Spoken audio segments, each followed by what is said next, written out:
Hello everyone, how's it going? Welcome to Crack a Pack a Day. Every day, I'm going to open a booster pack of Magic the Gathering cards and evaluate the contents, choosing one of them to take, as if I were taking part in a draft and this was pack one, pick one. Today, we're going to be opening a pack of Battle for Zendikar, so let's crack it and take a look.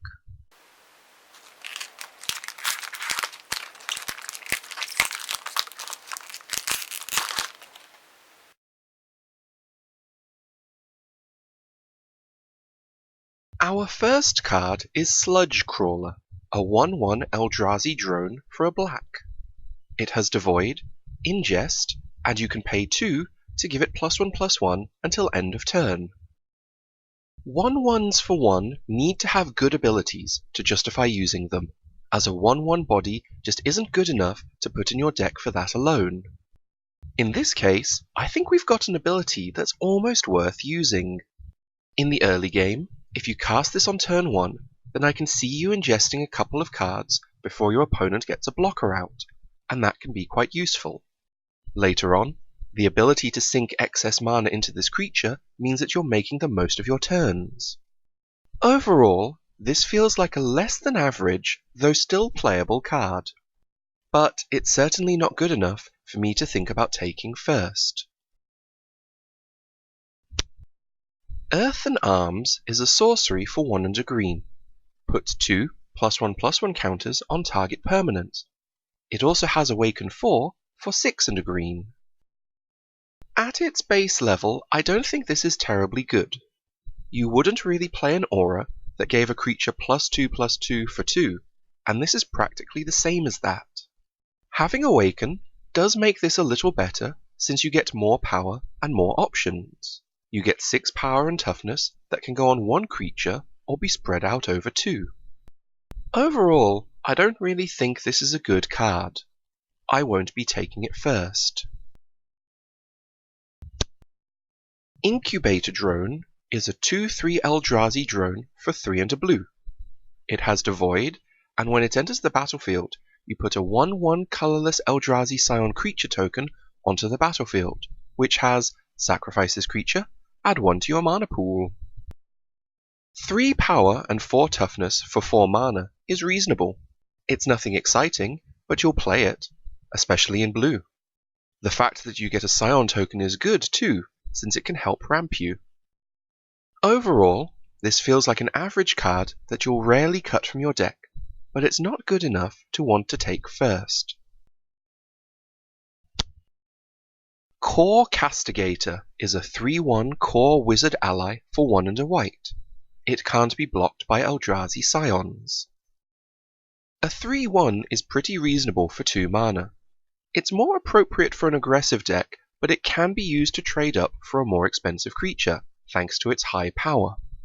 The ability is a little bit handy, as you're probably quite likely to see Scion tokens in play, which is what most people would want to trade off for your 3/1. Overall, this seems like a nice pick for an aggressive ally deck, but I don't think it's good enough to want to take it first. Boiling Earth is a sorcery for 1 and a red. It deals 1 damage to each creature your opponents control. It also has Awaken 4 for 6 and a red. This spell feels more like a sideboard card than a main deck card to me. Unless your opponent has a lot of Scion tokens, it's unlikely that doing 1 damage to every creature he or she controls is going to help you out much. Even with the Awaken ability giving you a hefty creature later in the game, the 1 damage just doesn't seem to be worth putting in your main deck. As a sideboard card, I won't be picking this. Natural Connection is an instant for 2 and a green. Search your library for a basic land card, put it onto the battlefield tapped, then shuffle your library. You can use this as a ramp spell, as a way to enable Converge, or as a way to trigger landfall at instant speed, but it's not very mana efficient at doing any of those tasks individually. However, if you need 2 or all 3 of those functions, then this will be a nice spell that helps you out. Overall, this is a reasonable card if you need ramp, Converge, and landfall triggers in the same deck. I won't be picking it first though. Unnatural Aggression is an instant for 2 and a green. It has Devoid and lets a target creature you control fight a target creature an opponent controls. If the creature the opponent controls would die this turn, exile it instead. An instant speed fight card isn't very common, but we've got one here. That means that you've got the chance to 2-for-1 your opponent, but since it's a fight card, they've got the chance to do the same to you. Since the card exiles the opponent's creature, it can help set up your processors. Overall, this is flexible removal with the minor setup cost of needing a creature. I think it may well be in the running for the first pick out of this pack. Geyser Field Stalker is a 3/2 elemental for 4 and a black. It has Menace and a landfall ability, so whenever a land enters the battlefield under your control, this gets +2/+2 until end of turn. Under the vanilla test, this doesn't do very well unless you manage to trigger its landfall ability.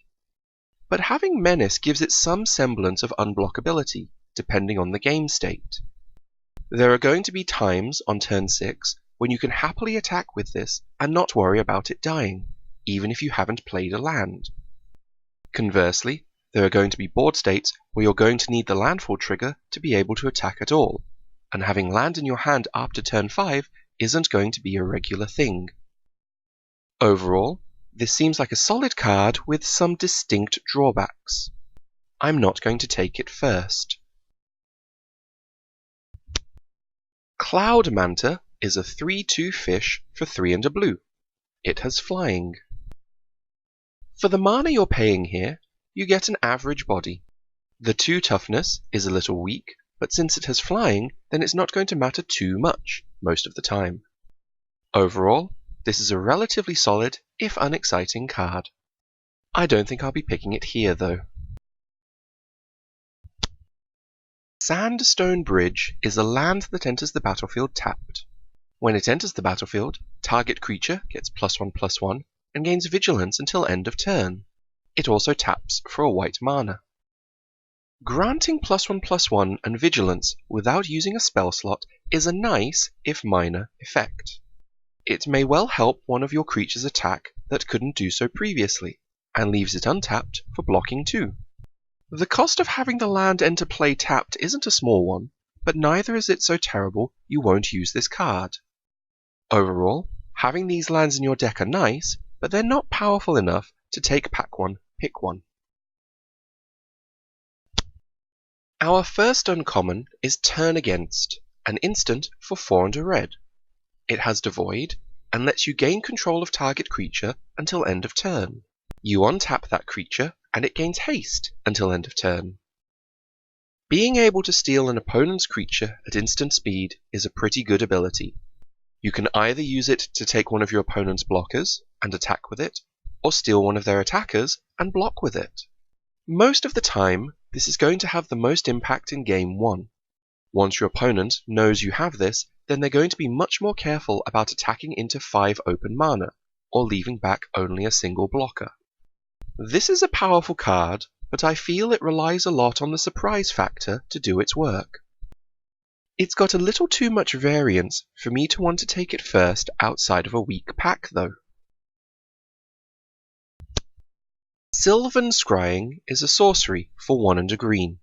You search your library for a land card, reveal it, and put it into your hand. Then shuffle your library. Since this spell puts the land into your hand and not into play, it can't really be considered ramp. However, do note that it doesn't say basic land, so you can search your library for any land card. Unfortunately, I don't think there are any individually powerful enough land cards to warrant taking this too early. The best use for this card, I feel, is to help enable Converge and Landfall. If your Converge deck is mostly based in green, then I can see using this to get an off-color land on turn 2 and play it on turn 3 to set up all of your future Converge spells. Overall, I don't think this is an especially good card, and I won't be picking it here. Malakir Familiar is a 2/1 bat for 2 and a black. It has flying, death touch, and whenever you gain life, it gets +1/+1 until end of turn. I'm a huge fan of cards like this. Cheap creatures with death touch that can help hold off creatures much larger than themselves for multiple turns.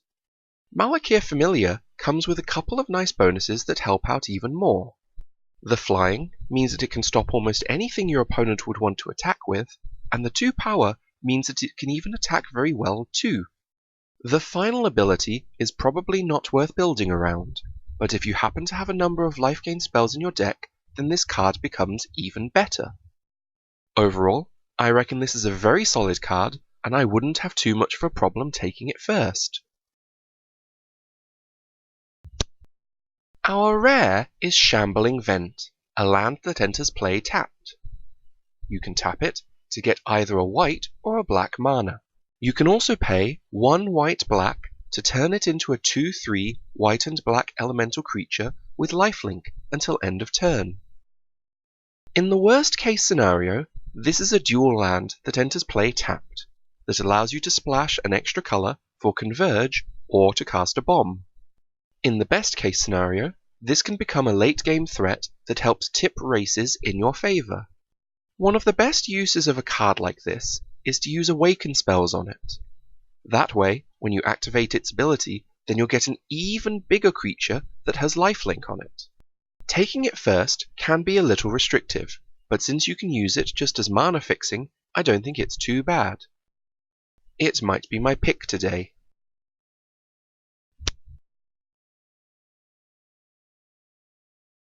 We also have a mountain and an elemental token.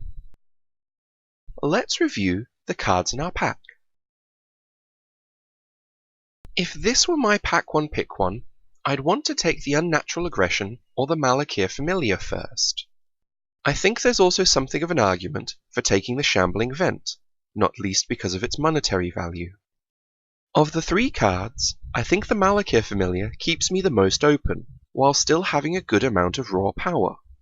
Having said that, in a real draft, there's a reasonable chance that I'd take the Shambling Vent, simply because it's worth some money. Malakir Familiar is my pick.